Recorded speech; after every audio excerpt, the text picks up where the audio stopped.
This is We the Sales Engineers Podcast, show 266. Welcome to We the SEs Podcast, the show for sales engineers by sales engineers with your host, Ramzi Majaba. What's up, SE Nation? Welcome back to another episode. I am your host, Ramzi Majaba. And today we have a good friend. He's been on the show. I've been on his show, and his name is Doug C. Brown.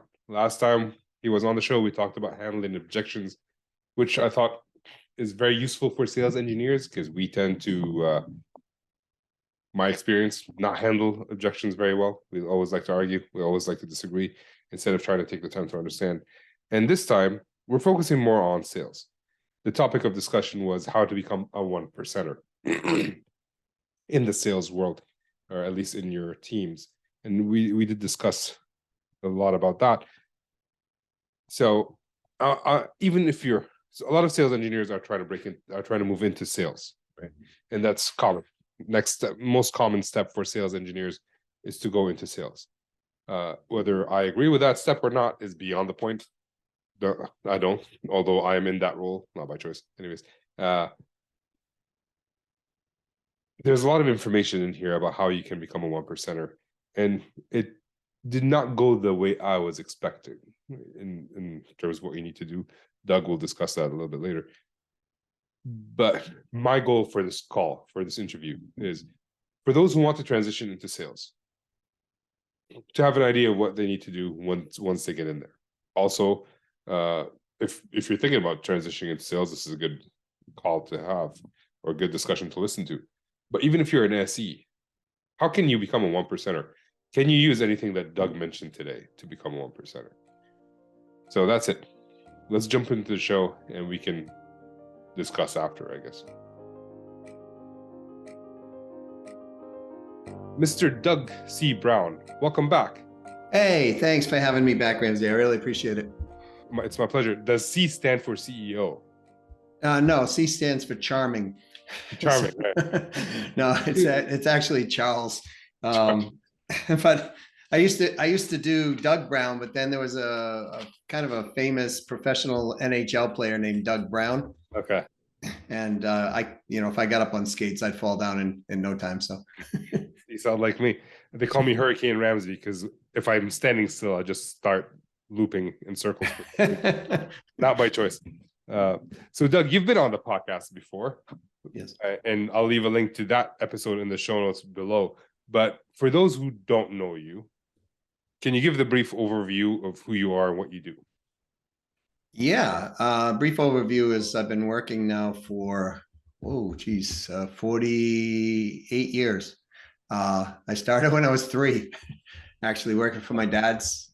He had a electric machinery repair company, and I started sweeping floors at 3. And by the time we were 5 or 6, he pushed us out in front of clients and said, "Write orders." And I don't know if that's you're being serious or you're. No, I'm being totally serious. Because I can imagine my kids playing with electrical stuff, and I don't envision that ending well. So it was a family business. Like all my brothers, the family. I don't know, probably 14 of us, in the cadre there. And my grandmother and my grandfather and my dad used to, kind of watch over our shoulders, and we would literally talk to people and start figuring out the business. And what always stuck with me is we'd buy a part for one price and then we'd sell it for double, right? So I was like, because I was putting it together, because back then, this is a long time ago, I think I was making 75 cents an hour or something like that back then. And I was so grateful to have it as a part-time gig. But what I would see is we bought a part for $3 and we sold it for $6. And okay, so that only took 10 minutes. I just made $3 plus the labor rate and on the job, and I'm making 75 cents an hour. So if I learn how to get parts for $3 and sell them for $6, then I make 4 times what I'm making. That's what my little brain was doing back then. At 5. Yeah, 5. I think I was almost 6 when I started, so I was a little slower than my brothers, I guess. But it was just prior to going into the first grade. I remember that. Did you end up doing like something like that for your classmates, where you buy something for 3 and sell it for 6? Yeah. We would do that. We would figure out. So what happened was, now I don't know. My dad died at an early age, and so I never ever asked him the question, Dad, were you trying to teach us this, or did you just need low cost labor? I'm not really sure, you know. So, but yeah, we would do that. We would find something that we could monetize in whatever capacity. And sometimes it was with the classmates. You know, as I was growing up, I remember there were people who had paper routes, but I wasn't old enough to have a paper route. So I would go around and say, hey, I'll take your paper route for you, and I'll pay you, you know, will you collect the money, you pay me, and then I'll get other people in the neighborhood to actually do the paper routes with me. And then I'll have like my own little paper route delivery thing, right? That was one thing I did. Then my buddy and I, my father, since it was a machinery repair company, sometimes people would bring things in and they'd leave them because it was just too costly to repair. And then my dad or, you know, family would repair them. And so I remember one time they repaired a snow blower, and it was a huge snow blower. And this was the blizzard of 78 in New England, and they dumped so much snow on people that the plows wouldn't work. So my buddy and I, we grabbed snow blowers and we were walking around and saying, hey, we'll snow blow you out, right? And people were like, how much? And we're like looking at the snow, and we're giving them these ultra high prices because it's, you know, what else are they going to do, right? I guess at that point, and we just wanted to make some money. So I think my buddy and I made like $600 in a day snow blowing. And I remember that, you know, because it was like, I mean, back then you could buy a used car for 175 bucks, you know? So, so yeah, I always had like little side businesses that were there. I had a music business when I was 13, you know, and I would just kind of figure out, okay, if we bought this music piece and we could resell it at this, you know, before there was Craigslist, obviously, you know, you do it in newspapers or, you know, setting up shop somewhere. So I was doing a lot of that when I was going through high school. Like, unrelated to anything we were going to talk about in the future, I have 3 kids, right? Yeah. And I'm thinking in my head, how can I get them to see the world the way you saw it back then? Well, forced labor. Yeah, but forced labor right now, everything's through the computer. Forced labor is sitting on your. Yeah, no, but my dad used to. So my dad used to take us with him to his machine shop. Like, he had a machine shop in Lebanon. Yeah. It wasn't successful due to a multitude of reasons, but he would take us with him, and we never saw that. Like, hey, you buy something for. It was more stress. We saw stress, right? Because in Lebanon, there is like, if someone doesn't pay you, there is no law to come and collect your money. It's just he does things, and then things never happen. So that's what we learned. And right now, forced labor, like, you end up sitting on your bum working on the computer. Like, maybe I can get them to clean my office. Well, yeah, but I mean, see, the thing is that if they can improve the condition, right? Yeah. So then you reward them for the condition. That's what I found. So like with my daughters, I have 2. When they were very young, I started exposing them to people's thought process because of the industry I was in. I was, you know, working, you know, in an industry that had a lot of people who are entrepreneurial. I mean, and since I had access, I mean, I literally worked with, you know, Tony Robbins as the president of training and sales for their company, with Chet Holmes and things like that. I would bring them to events. They were like, I think they were in their first tax event at like age 4 and 6, if I remember correctly. Right. But it wasn't, and they were bored out of their mind, right? You know, sitting there. Yeah. But the lessons do seep in, right? Because they're hearing people talk entrepreneurial pursuits and what worked for them and what didn't work for them. And so I would just bring them, and I wanted them with me firstly, but I would bring them because it was kind of a way to start absorbing their mind, or putting mind in, so osmosis would start taking. And like I remember I took him to dinner with Chet Holmes one time, who wrote that book called The Ultimate Sales Machine. And Chet was playing games with him with quarters, right? And how much money can you make if you win this, or you have get this answer right, or whatever, right? So it was showing them like compounding availability. So I think you can put kids into that environment, Yeah. And I was always open book with everything that was going on with the business. Yeah. So like if we made a mistake and it cost us, 80 grand, Yeah. it'd be like, this is what happens. And now we've got to do this many sales to make up the loss for the 80 grand. So it's not like if you lose 80 grand, you make 80 grand in sales, you're good to go. Now you got to figure out, how much was the actual cost of sale and then how many sales actually. So I would just do games with that like that. And then I'd have them figure out. And my daughter, Jacqueline, we found this like real estate game where you could buy and resell real estate, and it was online. And so she would play that, and she'd be like cleaning up on the real estate deals. And so, that's kind of how I think we can expose kids to a high level thought. It doesn't even have to be our own stuff. It's just we want to get them into an entrepreneurial mind if that's what we want them to be doing. Yeah. The entrepreneurial mind forgot the car keys, and now my wife needs to go. So. Yeah. Well, she's way more important than I am, I'm sure. So well, she's going to pick up my daughter, so that's more important. But yeah, like I try to do that. Like we have some rental real estate. You were talking about real estate, like the game. So we have 3 properties, and we try to take them and explain to them like what's happened. We just bought the house, someone else is paying the mortgage, someone else is paying the rent. So we do talk about that, but it's different from actually doing the work, right? It's like, well, yeah, but they're getting the concepts, right? And so when they're doing the work, like what I would do when they were, oh my gosh, I think they were 7 and 8, I think at that time, I would literally have them do things in the office, work on a client file, organizing something, and I would pay them for it. And then I would say, here's how the money's made on the client file. So you're getting paid this, and this is what we're getting paid. And you can see if you were doing what dad's doing, that the money's much larger.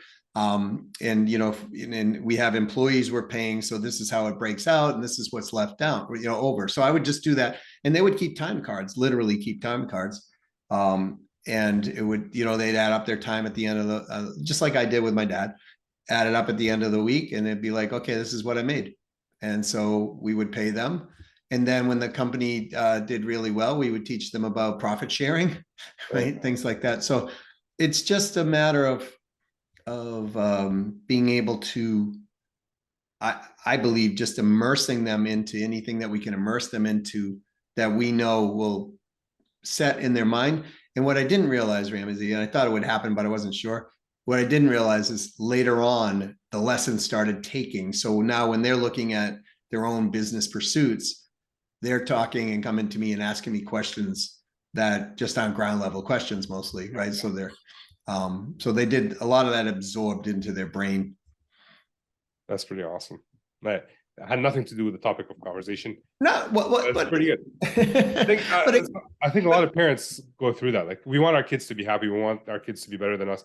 In my humble opinion, every child should try some form of sales, because that's one skill that they're going to need for the rest of their life, whether it's to sell themselves, like work for a company, whatever it is. That it's just sales is an important skill that no one is taught. I was never taught sales. Right. And we look down on salespeople for pretty much my majority of my life. I looked down at salespeople until I got into sales, and I saw like, okay, some of them have they give salespeople a bad rep. But the majority are just normal people who want to help. So it was just interesting, that shift. And but can't we make that same logical argument about doctors and dentists and attorneys and I don't know, you pick a boat salesman, or a mechanic or whatever, right? There are good ones, and there are people who don't play win-win. Yes, but from my experience, only salespeople have a bad rep. Right. Because I've talked to doctors who are just horrible. Right. But when you think of doctor, you don't think this person's trying to steal my money. But for sales, the majority of them are great. I mean, if you look at the bell curve, you have someone each end, but the majority are good people who just trying to do their job. That's their job. And yet they have a bad rep. Just like that's the initial reaction. But I think that that's because Like if you take sales engineers, their sole job is to help, really, when it comes down to it, right? They come from at least the ones I've worked with, they come from a frame like, I truly want to help the client. Yeah. And so not all salespeople on the front end come from that position, because there's so much pressure on producing a quota, and the majority of people do not have enough in their pipeline. And so they get into a scarcity mode. So it becomes, I got to sell something in order to keep my job. So when that happens, the ego kicks in. When the ego kicks in, we forget to play win-win. And then that's, in some capacity, I think some of that happens for that reason. And they're just not truly awful people that are out there selling who don't care about other people as well. And but the majority of people selling, they're pretty good people. I think salespeople are tested more than any other profession potentially, because like you said it, like you don't have enough pipeline, you need to feed your family. What do you do, right? Right. Generally speaking, a lot of salespeople are paid enough, like their base is good, right? It's not like they're starving. But why, you mentioned something, they don't have enough in their pipeline. Why do some salespeople not have enough in their pipeline? I think we could talk about that for like 3 hours. Yeah, well, the majority of them don't have enough in their pipeline, and that's why they're not in the top 1% of earners category. And because the master prospector always outsells the master closer. I've never seen it not be, because they have the ability of choice at that point. So in the lead qualification side of it, if you have so many leads coming in, you can say no, and you can say no a lot easier and say, well, this isn't worth their time or our time for us to engage. So next, right? But when let's say that your quota is, I don't know, $20,000 a month, and the average sale is, I don't know, $5,000, right? You got to make 4 sales a month. Yeah. But let's say your close rate as a master closer is 50%, right? But you only have 10 leads a month coming in, right? By the time you get them there, the closer can close, but the thing is, they don't have enough variety or enough qualified leads and actually to hit commission. Hit quota, right? Yeah. So, but if you had let's say, I don't know, a 1 in 4, but you can generate 100 leads a month, and you only need 4 leads to close, you now are very careful about how you spend your time, because you have more coming in than you actually need. So now you spend your time not with leads or marketing qualified leads or even sales qualified leads, but you're moving them to a sales ready lead, up the hierarchy. And those are going to close easier anyways. And so, you can take time with your leads versus trying to you've got to do it because you got to close quota. And if you don't, now you go on, performance. And then if you're on performance, it's a month out and you're done, right? That type of thing. Yeah. So I've always seen that the leads, if they're quality leads coming through and we nurture them along, we can take more time as a master prospector and then talk when the timing is better, or deal with people who are not supposed to be there by graciously telling them, hey, we can't help you. And the ones we can, then we're dealing with them, and our close rates are generally higher anyways, because they're already up the lead scoring. They're not a 3 or a 4, they're a 7 or 8 by the time we're engaging them. So that's why the master prospector will also have a high close rate. Okay, a lot to unpack there. Some would argue is that they don't have enough in their pipeline is because their quota is just unreasonable. Right. What are your thoughts around? In your experience, have you found organizations to provide quota that is unreasonable? Yeah, absolutely. Okay. It's unreasonable for the average salesperson, right? And so it's unreasonable. But when they design compensation plans, some companies will make them unreasonable, knowing that if they go for the unreasonable and they hit the breakage point, that they're still going to make money, right? That's how the compensation plan is designed. I would say to most people who are selling, you want to be an entrepreneur because you're in sales, really, because that's what sales is, an entrepreneurial position, usually within an organization, unless we work solely for ourselves, right, or own the company, right? So if we want to be entrepreneurial, we have to learn to think entrepreneurial. Now, entrepreneurial people will say, yeah, I've got the leverage here, but this is an unreasonable expectation. But if they were the owners of the company, my question would be, is that still an unreasonable expectation, right? So when you have operations to pay for, human resources, legal, all of this. So sometimes it's the person is not thinking as a business owner because they don't know what it's like to be a business owner. right. Because it's not like the business owner, if you do $30 million, the business owner goes, oh my gosh, in most businesses, I just pocketed $15 million. That's not usually the case. But on the other hand, as a business owner, right, you generally don't get, like, you're not given a quota and then you're given a person, like, let's say your on target earning is 100K. And if you hit 3 million, if your quota is 3 million and you hit 3 million, you get that on target earning.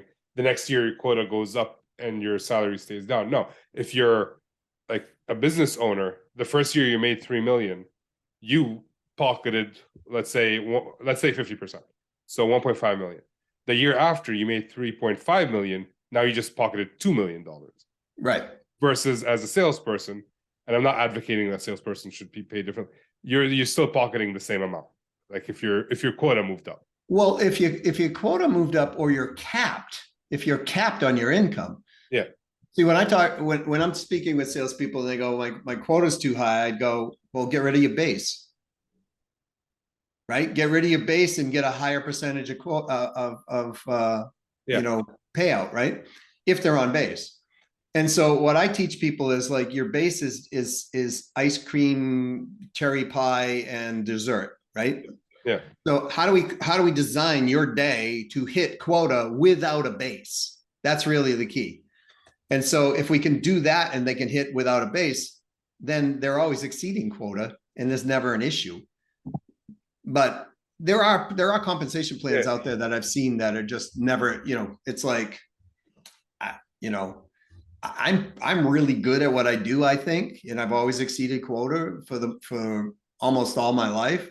But there are compensation plans I look at and go, I doubt I could hit it, right? I mean, there's always something like that. Most companies don't want to do that because they don't want their good salespeople to leave, right?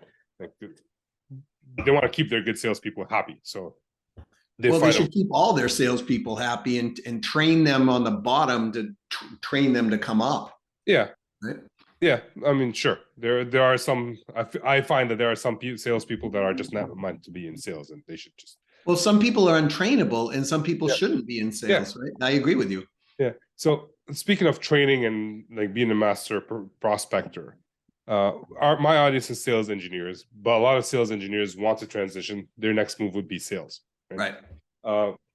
Like sales engineers in general are not prospectors. We do find leads occasionally when we talk to customers and they tell us, oh, we're thinking about doing this. We can find a lead. We can bring the salesperson in. Mm-hmm. What should the SE who's looking to transition into sales do today before they even transition to start thinking like a master prospector? So start to build a base today. In other words, there are multiple ways to go get leads, right? You can self-generate leads. You can buy leads. You can go make relationships so that these relationships impart leads upon us. And so we want to start today, because if, let's say, as a sales engineer, you want out and you're willing to give yourself, say, 6 months. I'm just picking a number, right? Yeah. You want to hit the ground running. So if you're setting the frame for the ground to be fertile, so to speak, then, so for example, I used to work in the telecommunications business, right? Yep. And I was it's uncanny we're having this conversation because I was just having it with my wife when we went to lunch. And I said to her, I said, look, when I was a rep for the company, there's four ways we got leads. One, sometimes the company would supply them. Yeah. Right? Two, sometimes we'd get a referral from a client. Now, if you're smart, you get multiple referrals from a client. Yep. Three, we had an agent base, which was just an outside independent organizations that were bringing business to the company. And four, which I pioneered in this company, was I created an agent base for the direct side. So we would pay 20 to 25% on the outside for the sale if they brought it in, on average. We would pay the rep, but we would give the people who brought the rep the lead 4 or 5%, right? So we built kind of an interior prospecting thing. So I said to my wife, I said, look, if I was ever gonna go and represent this company as an independent, I would have built a base of people, keeping the base of people I had, then going out and saying, listen, instead of 5%, why don't I give you 8%? I'll do exactly the same thing. So I'd already have 10 or 12 referral partners the moment I hit the day one, right? So if I was an SE, I would look at how do I build this huge base of referral partnerships that when I leave my SE job and I go into my AE job, I would have referral partners already supplying leads. I also would be prospecting months before I actually made the transition so that I would have things already in the prospecting funnel. I would create leads. I would go out and make relationships, and I would start to build that funnel up months before I took the position. Okay. And now, depending on how they're compensated, there's a reason for this as well. They'll generally always be having an easier time hitting quota or above. Yep. B, most companies will have bonuses if you're exceeding certain benchmarks at certain times. Yep. So like when I was selling telecom, I would sell 5-year deals because we would get paid a 45% bonus. And so I would just talk to the client, and if they said that makes sense, we'd write a 5-year deal versus a 2-year deal or a 3-year deal, right? So you're incentivized to sell 5-year deals. Yeah, absolutely. So, I mean, I remember when I was bringing paychecks home, and my wife at the time had an MBA, and she's like, I hate you. And I'm like, well, why do you hate me? She's like, I got an MBA. And I'm like, I'm proud of you. And she goes, you don't understand. Your paychecks are 6 times mine. Right? Yeah. And I'm like, this is a bad thing. Like I couldn't figure it out. Right. Yeah. But what I was doing was I was creating so much activity on the prospecting side from building up a couple of ways that I just told you. I'd go speak, right? I didn't know how to speak. I would just go out there and I'd start talking to people and building relationships and then framing what I was doing. So the first month I walked in the door, I was double quota. Okay. All right. So many questions. I want to step back. You said like build a internal agency.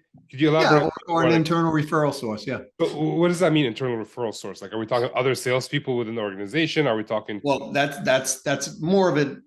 That could be. So what I looked for was who is in the industry that's serving my client, who doesn't do what I do, but I can take my service and actually help them sell more services. Okay. So partners, basically. Yeah. Okay. And so, but there's a process to this. Like you just can't walk in and go, hey, I'm Doug C. Brown. I'm the greatest thing on the earth, blah, blah, blah. Right. Because so for example, in telecommunications, I used to provide network services. So data, phone services, right? We do email. And we had an IT department, but we didn't really actively have that. We actually could sell phone systems, but it was Lucent at the time. And so I would go to people who sold phone services like Toshiba and Lucent and, all the names, right? And I would go and I'd say, hey, would you like to sell more phone systems without having your client come out of pocket for the phone system? Do you have any interest in that? And they go, well, what are you talking about, kid? Right? That type of thing. And I would say to them, look, here's the thing. I averaged 24.5% reduction in a telecommunications phone bill. And and I went through the little spiel of how it worked. And I said, so let's say your client has a $3,000 monthly phone bill or even a $1,000 monthly phone bill. If I can take that phone bill down by $250 a month and they buy a new system from you, how much is the lease payment on that? And they would inevitably say, well, it's probably about 175, $200 a month from that size client. I'd say, so if I come in and help your client's going to be $1,000 more profitable, and they're going to have the new technology, and you're going to sell a new phone system. You have any interest in that? And so, sure, they did, right? I would go to IT companies and I would say, do you want to sell more routers? Do you want to sell more, whatever? I would go to cabling companies and I'd say, look, how are you getting into, new construction? They go, well, RFP, RFB, or, we'd find out this or whatever, right? Request for bid or proposal. I'd say, how would you like to meet the person that makes the decision long before the RFB or RFP went out, and they don't have to put one out, but they just put it out because it's like convenient for them, right? Yeah. And they would be like, wow, okay. So I would have cabling companies. I would go to accountants and I would say, do you want to offset your fee to your people this year? Or maybe just wipe it out and give them a positive cash return. So if you charge for 3 years, they're already covered in their first year, right? I'd think about who I could bridge that gap with.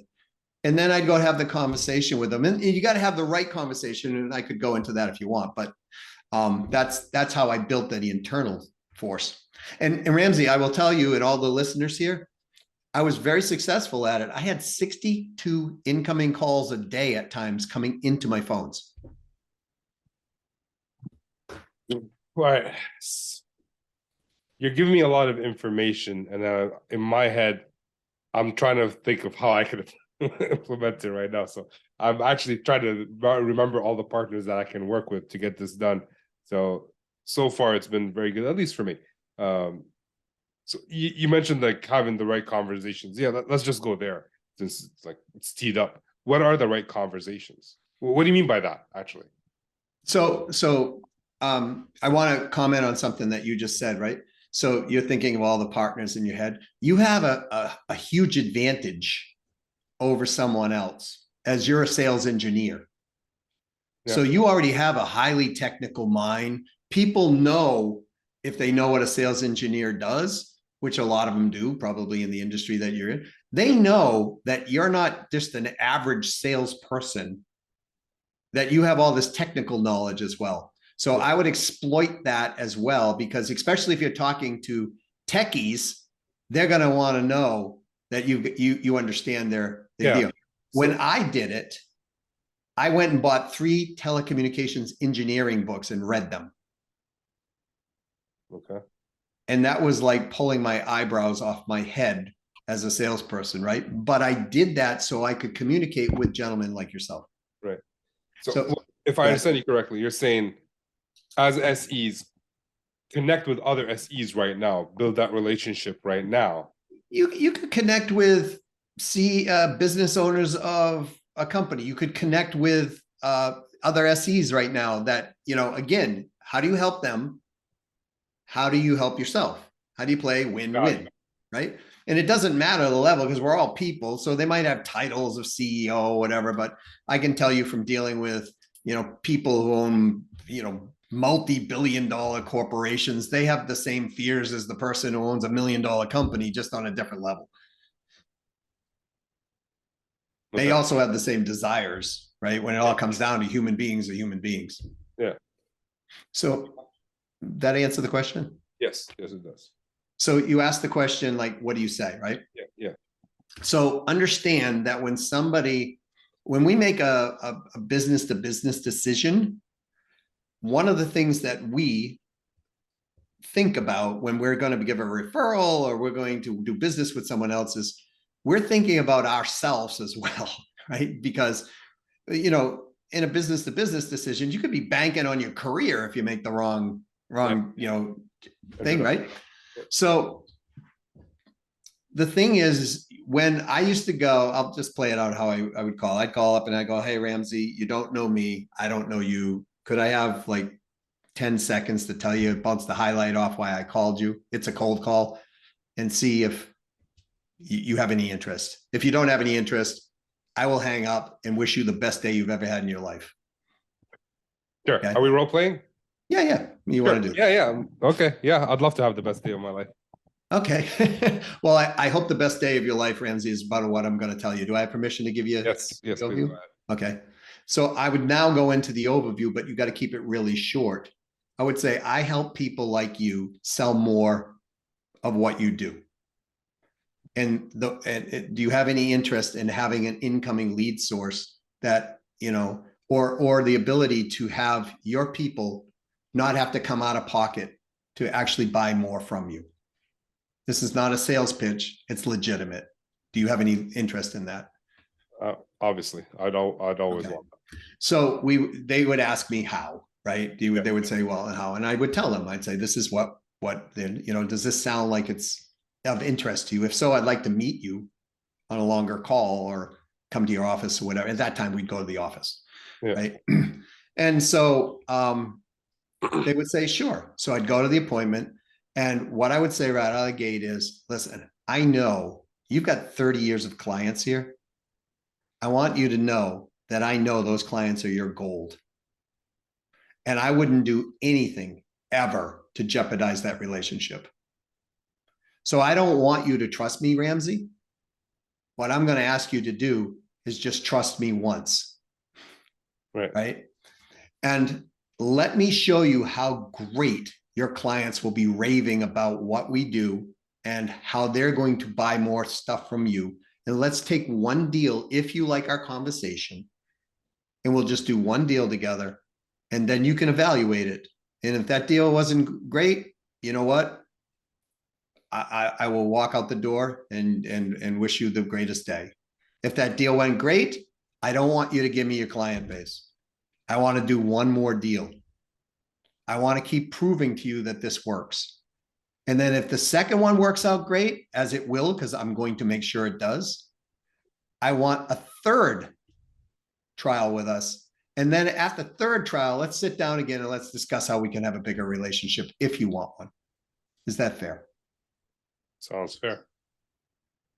That's a good conversation. I love that, like, you led by making sure you understand how important their customers are to them. Right. Because a big thing that we have, so my company was bought by another company. Yep. And we all try to work together. And some account managers treat their customers as like they're mine. Right. If you want to talk to them, you have to come through me. Right. I'm kind of like that too. Right? To be honest, my customers are mine. I don't want anyone from outside coming to ruin that relationship. Sure. So I love the fact that you kind of led with that. Like, hey, these are your customers. I understand that. I'm not trying to get your email list. I'm just trying to help one customer, and we'll see how that goes. Yeah, because you're kind enough to let me in your house to have dinner. I'm not going to try to take your daughters, and go on a date with your daughters behind your back, right? I'm not that guy. That's what you want to let them know, that they're because remember, some of these people have built up clients for 30, 40, 50 years, right? They have a whole reputation. And the last thing they want to do is to make a little bit of money and ruin that relationship. Yeah. Just, that's not something I can tell my father-in-law, because that's exactly what it is. But that's funny. So, okay. Well, I didn't say you don't ask. I'm just saying you ask it the right way, right? That's fair. Okay. I can imagine a lot of SEs listening to this and thinking like, "There's no way I'm going to do that." Right? That's the reason I'm an SE. Like, I'm thinking about going into sales, but it sounds too scary because, now I'm going and talking to not just my customers. I'm talking to some other people that I'm going to have to find out, and then try to help them sell to other customers. Right. Aren't you doing that already though, as an SE? The sales rep brings you the customer. You're talking to somebody else's customer at that point. That's a very good point. Yes. Actually, it might be easier that way too. Because we always talk about having more feet on the ground. that's pretty much one way. We're talking to one potential partner so that they can bring us to 30 customers. Right. Okay. And you mentioned like generate leads, buy leads. So generate leads and then you mentioned building relationships earlier. It sounds like in order to generate leads, you have to build relationships. Well, there's different ways of generating leads, and with technology, it's so much easier today to do so. So, for example, I know some people go, I don't want to do this, but we use cold email. But the way to use cold email is not to send out an email that you probably get 5 times a day. That's like, hey, Ramsey, you probably have this issue. I'm great. My company's great. We serve great ice cream. You do business with us, right? Not that type of email. You want to reach out on a human to human level and understand what this person's about and connect with them on a level. I'll give you an example of a really great one that just happened the other day, and I took the appointment. So this same company sent me 2 emails prior to, which was, hey, we're great, right? Yeah. And they tried to be a little cutesy, and I just was like, bye. But this one rep followed up and said, listen, I went through your website. I went through your podcast. I went through this. Here's what I found I think that's great. And here's what I found I think that you could do better at. I don't know if this information will help you. I believe it will. If you feel it would help you, I'd like to further our discussion to show you exactly how you can achieve this. I've also had people reach out to me and go, hey, I saw you went to Berklee College of Music, which I did, a music school, right? And then they would name something about that. Didn't the Cars go to Berklee College of Music? Well, yes, they did, right around the same time I was there, right? Right. And they would say, also, I saw you were in the military or whatever, right? So I know they actually took a little bit of time to actually research and understand a little bit about me. And like, who doesn't like, not in a creepy way, right? I'm saying in a professional way. Yeah. And who doesn't like to be flattered in that capacity somewhat, right? And then they went on to say, look, I do this in an industry, and I think I can help you by, if you have one of these 2 or 3 problems or opportunities you're looking for, right? Would you please at least respond to me? Because if not, I'll send you a follow-up email. And if you don't want to talk to me, I prefer not to aggravate your day, by filling your box up, right? Yeah. And so you just be human to human. And you'd be shocked how many people will respond to an email like that. Yeah. So, well, actually, about that email, do you find that you are more open to responding to this because you're in sales and you feel for those people who are emailing you? You would think. Sometimes salespeople will respond, people who are in selling positions will respond back to me and say, man, I love what you sent. Can I borrow it? Right? That type of thing. Sometimes I get reps who do that type of thing. But normally I'm going out after the CEO, the CFO, CIO sometimes, right? And normally what they'll do is they'll respond back and say, I get a lot of these emails. Yours cut through the clutter, and I appreciate that. And then how do I respond? I say, I'm sure all your people at your company are probably doing that. And if they're not, I believe you're probably leaving 10% revenue on the table. Okay. Yeah. So yeah. Okay. So that's for selling your like sales service, like sales training. Yeah. If I was gonna go direct out to try to build a relationship to help a company, up level their sales team, let's say. Okay. All right. So if there's an SE looking to transition into sales, what is the one piece of advice, one thing that they should do every day to be successful? Wow. Okay. So there's 2 things. One, always be truthful. Okay. Right. And just you and I met through this podcast, but you and I just hit it off as people. Like I just, I love talking to you. You had said earlier that you love talking to me. Yep. Right. So we could just hang out and have and be genuine people. We don't even need to do business, right? You want to get to that level if possible, because that's kind of the ultimate level, right? Right. But the one thing that people must do is if an SE wants to transition into an AE's role is understand the target you're calling upon first. Okay. What are their strengths? What are their weaknesses? What do they fear? What do they value? Right? All of these things on two levels: business, personal, ROI. Because every sale has a business ROI and a personal ROI.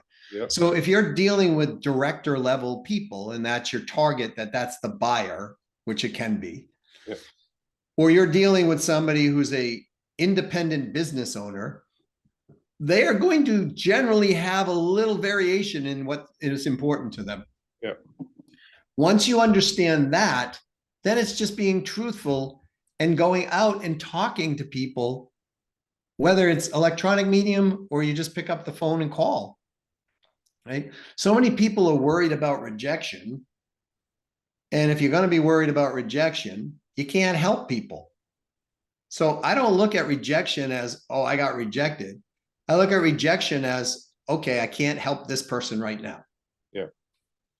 It is a disservice to your customers not to reach out. Yeah. I mean, even on a personal level, if you think about it this way, how many people have you known over the past? Like, I'm not putting you on the spot, but this is a question for everybody because I've done the same thing. And you never stay in touch, right? You know them and you just like, get so busy or whatever. Yeah. But what if you just contacted 3 people a day and you just sent out and said, hey, Ramsey, it's Doug. I just was thinking of you and I was wondering how you're doing, right? And it's just 3 people a day and you're just reaching out. I have had literally people call me and go, hey, I need to talk to you. And then they'd call them and they go, yeah, listen, what do you got going on business-wise? And I mean, like, I don't know, what are you looking for? Well, I was just trying to figure out why you sent me this message. And I would say, because I was genuinely considered asking you how you're doing. I was thinking about you. And that in itself has turned into business, right? Yeah. But if we have personal relationships and we don't stay in touch with them, those personal relationships tend to wane. Yeah. Business relationships, the same thing. So when an SE transitions, or from, it's not a great way of saying it, but when they move from point A to point B, and prior to those 4 to 6 months, they want to be building relationships, right? But ABR too, ABR, always building relationships, right? Yes. So they got to keep staying with these relationships. They can't just call them in January and then call them back in June and go, hey, I just left my company, right? Yeah. You've got to, once a month, once every other month, send them something of value. Yeah. Like I'll send a little joke, clean, non-political, right? Sometimes I'll send them a dad joke, it's like, right? So, and I'm just like, hey, my kids told me that this joke is too much of a dad joke. I was wondering what your opinion was on this, right? Just be a human being to human being. Yep. Help people. That's all. Yeah. I was listening to a podcast, I don't know, a few years ago, and there's one gentleman he was mentioning like how he builds relationships was every day he would scroll down to the bottom of his message list. Mm-hmm. And just message whoever that person is on the bottom. Mm-hmm. Every day. Just so he's messaging one person a day, always on the bottom, and that's well over 300 messages, 300 people connected in a year. Yeah, that's a lot of messages. All right, Doug, it is time to move on. By the way, you have a book coming out. I have your book about handling objections. I love that book, and I've been stealing pieces of it throughout. Thank you. Since I got it. So you have another book coming out. Can you share a little bit more about that? Yeah. I wrote a book. It's called The Nonstop 1% Earner, How to Be One. Right. So I kind of went into I went into the philosophy, the psychology behind what a 1% earner is about and what they do a bit differently than other people who are earning. And it's an ebook, and I wrote it just to help people. And so we were going to put it out, up for sale. If you want to give it to your audience, Ramsey, I can make it available for sure, pro bono if you would like. It's really about it. It's going to make people think about how to think and start to act as a 1% earner does. Because there's not a huge shift between someone in the top 10% and someone in the top 1%, except there are micro shifts, right? And it's those nuances that they do every single day that the top 10% or, certainly below the 10% earners aren't doing. And some of it is between our 2 ears, right? It's a mental game of what they're doing. And so we talk a bit about that. We talk a bit about, what kind of lead quality you're going after and different things in the book, as much as I could in a book. I would enjoy reading it. I know a lot of my audience would enjoy reading it, so I appreciate that. Where can people download that? Well, it's almost out, so it's not out quite yet.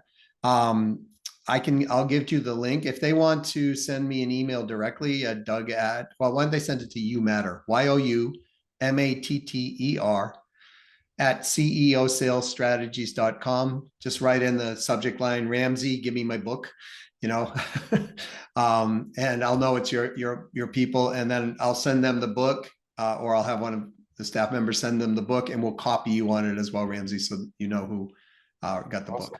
That would be great. This has been great. I want to get to the not so fire round. We've asked you some of these questions in the past, but I've changed them since the last time you came on. Okay.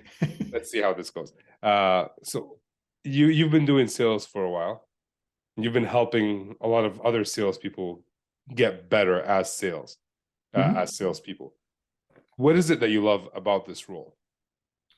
Oh, I love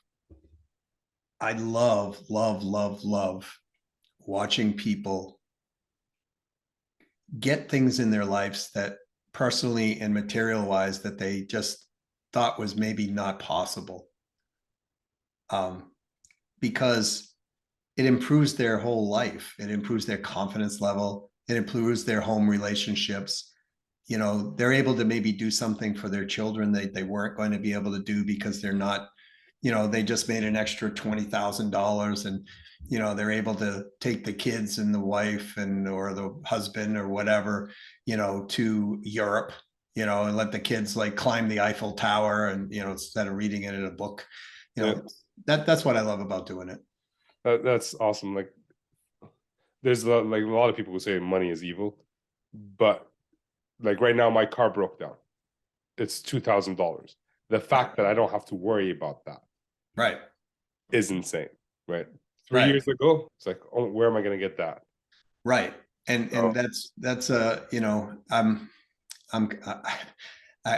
will tell you in the future, I'm actually coming out. I'm working on something actively right now to help people so they're never in that position. That sounds amazing. And let me know when it's available. Be happy to. Okay. Question number 2. What do you consider is your superpower? Oh, well, I could tell you mine, then my wife would say, no, that's not your superpower. But I think my superpower is twofold. I think I care. I think I'm a caring superpower, but I also think I have the ability and always have to be able to persuade people to take a risk on themselves, calculated risk on themselves, so that they can, do better, be better, and have more than they thought they could. I think that's my superpower. That's pretty cool. What would your wife say? Is your my wife would say that I have a mind. Well, it depends what mood she's in, but I would say that your superpower is to piss me off. Right. Yeah, it is, and I'm really good That's at every it. husband's superpower, I think. But I would say she would probably say that I have this ability to kind of read in between the lines of what people are really saying and be able to zero in on it without making somebody feel inadequate. Right. Okay. That's pretty cool. That's a good superpower. From a personal perspective too, all right. So you already mentioned the book, the new book. What's the name of the old book? Objection.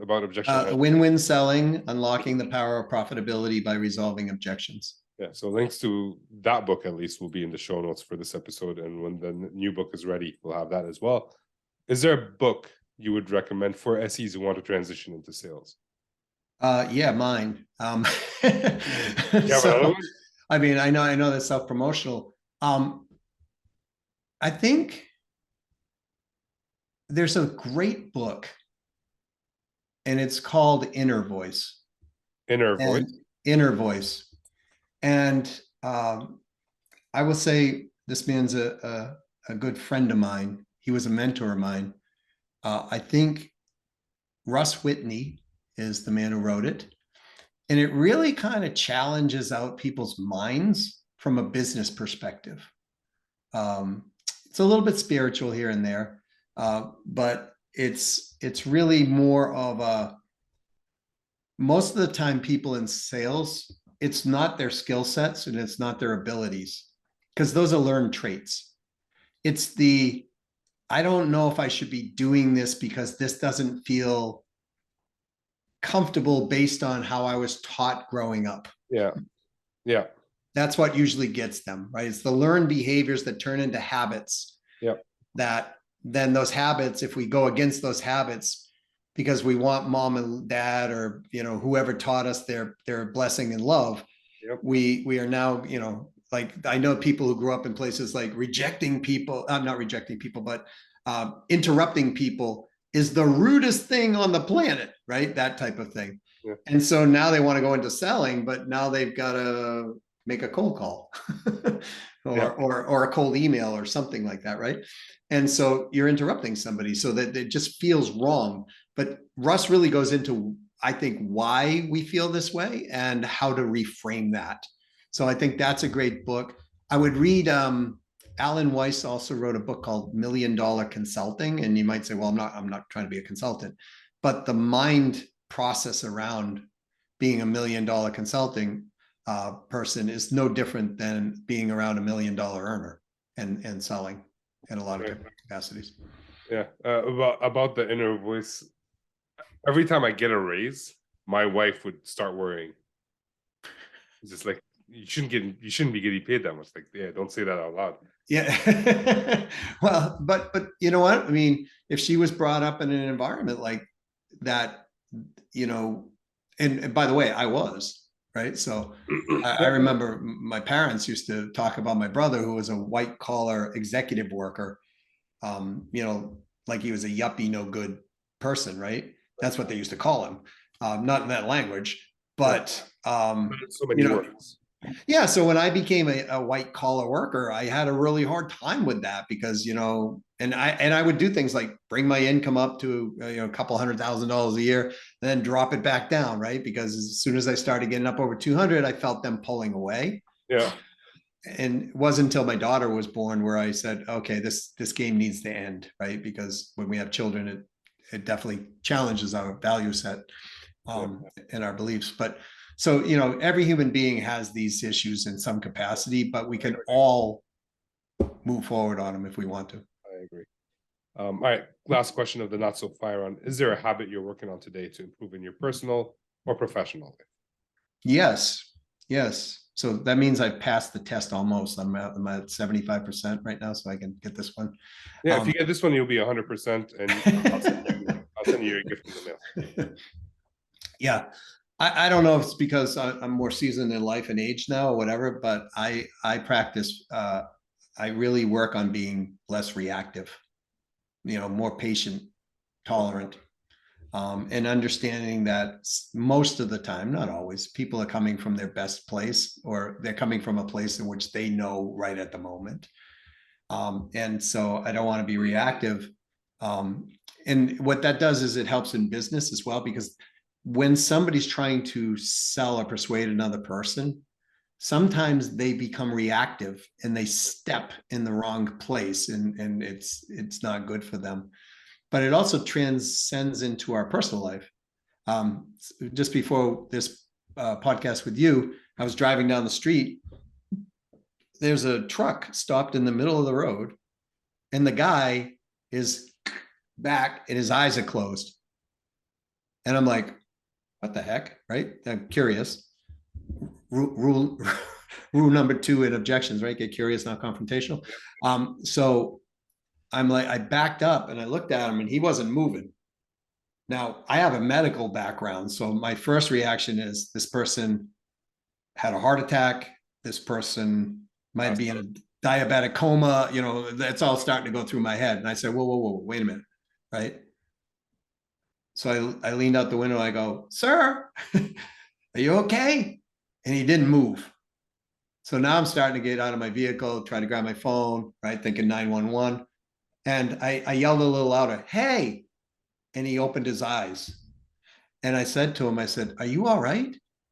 He goes, yeah, I'm fine. Why? I said, sir, you're in the middle of the road. Right? And you're out and you look like you weren't breathing, right? He goes, oh no, I'm sorry. My vehicle was overheating. I stopped it, let it cool down, and I fell asleep, right? Wow. Now, in my younger years, or even a year or two ago, I would have been like, car into park, out of the car, going over, feeling his pulse, all this stuff. And he probably would have woke up and, smacked me in the nose because he thought I was robbing him or something, right? I would have been yelling at him. So in your younger years, you would have been better than me. So, but that serves us well in conversations with other people, because people have a tendency to try to get out what they want to say versus listening what the reality is and asking themselves a question, I wonder why this person's saying this. And then they give time to now come back with a response that's meaningful and relevant. Yeah, I'm struggling with that. Sometimes we get angry customers and we never think like they're going through a rough day. Yeah. They don't know I'm going through a rough day. Like, no. Right. Well, they don't know. So. And sometimes if we could switch and put ourselves in their body and understand what they're thinking, we'd be like, dude, let me take you out for a beer because you're out of your, sometimes I've talked to people that break down and cry sometimes when we're having a first conversation, and I'm like, okay, this is no longer about the sale, right? This is about something else. So we all have stuff that happens in our lives, and sometimes people cancel appointments last minute for reasons that are actually legitimate, right? Yeah. So 100%. And a lot of them are apologetic about it. So all right. So Doug, it's the end of the show. If people want to reach out and connect with you or follow you to learn, where can they do that? So I'm a big proponent about just reach out to us directly, right? Because I like talking with human beings. So, they can send me an email directly at doug@ceosalesstrategies.com. Yeah. And they can, if they like LinkedIn, I'm Doug Brown 123. They can go to ceosalesstrategies.com, check it out. I'm going to be releasing, so I'll plug something here, but I'm going to be releasing, teaching people how to think and act like 1% earners and think like business owners, and how, if we're in sales, how we can think like a business owner and that type of thing. So I am actively working on something there so that they can actually build it into a business for themselves and make a multi-six plus income out of it if they truly want to. So if people are interested in that, or not, and they just have a question, they can reach out to me directly. Nice. Well, I appreciate that. I appreciate your time, Doug. This was fun as usual, and I look forward to our next conversation. Same here, Ramsey. Thanks for having me on again. It's my pleasure. And that brings us to the end of the show. Thank you, Doug, for coming on, and thank you for listening. Where are you in your career? Are you trying to break into sales engineering? Are you currently a sales engineer trying to move up? Are you trying to break into sales? Where are you? Let me know in the comments, wherever you listen to this, whether it's on YouTube, on a podcast, on LinkedIn. Just let me know what your thoughts are. And what can you do to become a 1%er? Do you even want to become a 1%er? Because it does sound like a lot of work. Maybe some people don't want that. I'm not judging. I just think you're wrong. No, it all depends on what you want in life. Anyways, so that's it for the show. Again, I'd love to hear your thoughts. If you found this show useful, please share it with someone else who you think would be useful for my English is off today. Anyways, we'll leave it at that. Again, thank you for being here, and this is me signing off.